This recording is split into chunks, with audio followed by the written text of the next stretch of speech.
사법개혁은 20년 늦어진 우리 사회의 과제입니다. 20년도 더 되었다는 것은 20년 동안 한 번도 개혁다운 개혁을 충분히 이뤄내지 못했다는 이야기입니다. 그 1차적인 책임은 정치권에 있습니다. 검찰개혁을 시도할 때마다 우연인지 필연인지 정치권의 비리와 의혹이 발목을 잡았습니다. 국회의원의 타겟투기 역시 안팎의 반발에 부딪혀 번번이 좌절된 게 현실입니다. 정치권의 한 사람으로서 본의원도 그 책임을 통감하고 있습니다. 아시다시피 검찰개혁을 본격적으로 출시하셨던 고 노무현 대통령께서는 검찰개혁을 끝내 이루지 못하고 비운의 결말을 맞이해야 했습니다. 그러한 검찰개혁이라는 시대적 과제가 이번 정부에서 또다시 출항도하기 전에 좌초의 길을 맞이하는 것이 아닌지 국민들의 염려가 커지고 있습니다. 검찰은 조국 장관 후보자가 지명된 지 18일 만에 최소한 20곳 이상의 전방위적인 압수수색을 단행했습니다. 고발의 접수된 지는 8일 만이었고 국회는 청문회 일정조차 협의하지 않은 시점이었습니다.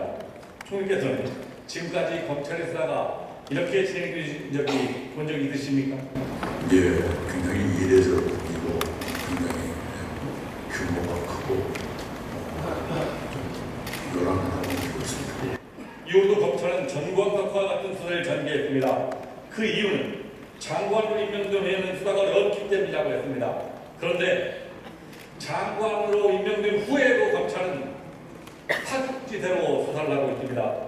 이 같은 검찰이라고 하면 국회 인사청문회가 끝나고 수사를 했어도 충분했다고 저는 생각합니다. 검찰이 강제 수사로 인해서 국회의 검증 권한도 대통령의 임명권도 흔들렸습니다. 총리님, 이쯤 되면 국민들은 이제 법무부 장관을 검증하고 선택하는 권한이 누구에게 있다라고 인식하시겠습니까? 예, 청문회가 예정된 청문회 일정을 잡으려고 하는 시점으로서 강제 수사에 들어갔다는 것, 그리고 그것이 임명 과정에서 어렵다는 것 때문에 국회의 검증과 대통령의 영향을 줄 수도 있었다라는 우려를 가지고 있습니다. 저는 이번 수사의 향방이 어떻게 이루어지든 간에 그에 대한 결과적 책임은 검찰이 결코 자유스럽지 못하다라는 생각을 갖고 있습니다. 이명박 정부 박근혜 정부 때 제가 인사청문회를 많이 했는데요.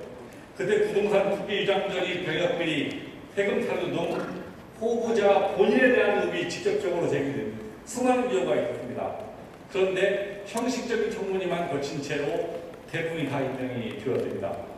어떤 경우에도 청문회조차 하기 전에 의혹이 제기했다는 이유로 수사에 체포한 적은 지금까지 단 한 번도 없었습니다.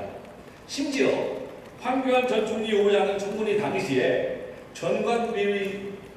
변관 변호사 시절에 특별사면 노비 의혹이 불거져 고발 조치를 당했는데 검찰은 추측성 무죄에 불과하며 탁하를 해버린 적이 있습니다.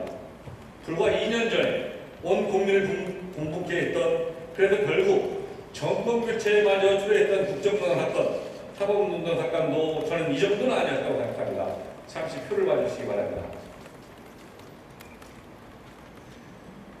검찰이 국정농단 특검 수사 70일 동안에 집행한 압수수색 영장은 대략 46건이었습니다. 또한 사법농단 수사 개시 75일간 집행한 영장은 약 23건에 불과했습니다. 그런데 개인 한 사람의 비리를 캐겠다고 불과 하루 만에 30곳 이상, 한 달 남짓 31일 만에 70여 곳 이상을 압수한 것으로 지금 언론에 보도가 되고 있습니다. 심지어 강제를 수사한 지 한 달이 다 돼가는 시점에 사상 초유로 장관의 사택을 처와 자녀가 있는 상태에서 11시 넘게 먼지털이씩 압수수색을 했습니다. 그 다음 표를 봐주십시오. 국정농단 특검도 20명 됐던 수사검사가 이번에서 최소 제가 계산해도 21명 이상 투입된 것으로 알려져 있습니다. 국정농단, 사법농단 같은 국가적 개인 사건에 투입된 검사들보다 더 많은 검사들이 한 사람의 개인 비리를 수사하는 데 투입된 것입니다. 이는 검찰이 어떠한 이유를 대도 표적 수사라는 의혹을 갖기에 충분하다고 봅니다. 총리님, 이것이 우리 수사가 지키는 수사의 비례성, 최소한의 형평성을 갖췄다고 보십니까? 예, 저희 의견을 말씀드리기보다는 어제 나온 여론조사를 보면 이번 수사가 과도했다는 의견이 더 많은 것으로 나타났습니다. 과거에 전현직 검사들의 불법과 비리한 수사와 비교해보면 더 기가 막힙니다. 총리님, 김학의 전 차관이 검찰 출신이 아니었다면 검찰이 누가 봐도 알고 있는 그 영상을 모르고 모르는 사람이라 했겠습니까? 예, 검찰 또는 다른 수사기관도 팔이 안 녹는 자기 식구를 감싸는 것 같다는 국민들의 의심을 받지 않길 바랍니다. 노무현 전 대통령 노트북 시계 사건의 핵심 관계자 이인규 전 부부장이 미국으로 도망갔는데 검사가 아니었으면 그렇게 도망가더라고 검찰이 놔뒀겠습니까? 이에도 백채 감사, 정유 게이트의 홍학표 검사장, 검찰의 제19 감싸기는 수없이 발해가 많습니다. 검찰이 칼날이 이처럼 누구에게는 한없이 반대하고 누구에게는 매섭고 날뛰다면 양쪽 다 저는 수사의 공정성을 인정하기 어렵다고 생각을 합니다.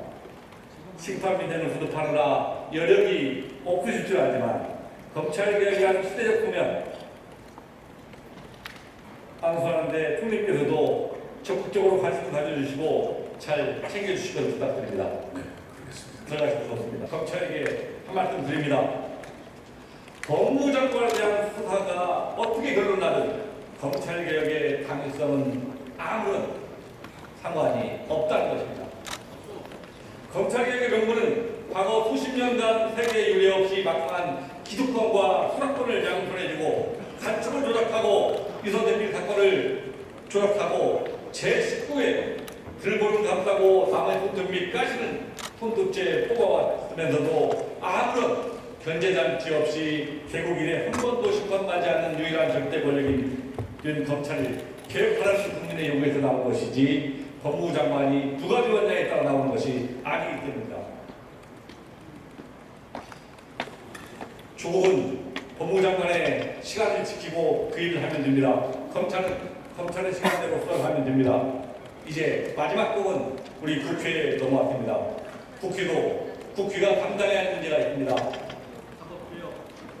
인생 해결 문제, 이때 국회 얼마 남지 않았습니다. 남은 기간이라도 정쟁을 거치고 하지 못한 최소한의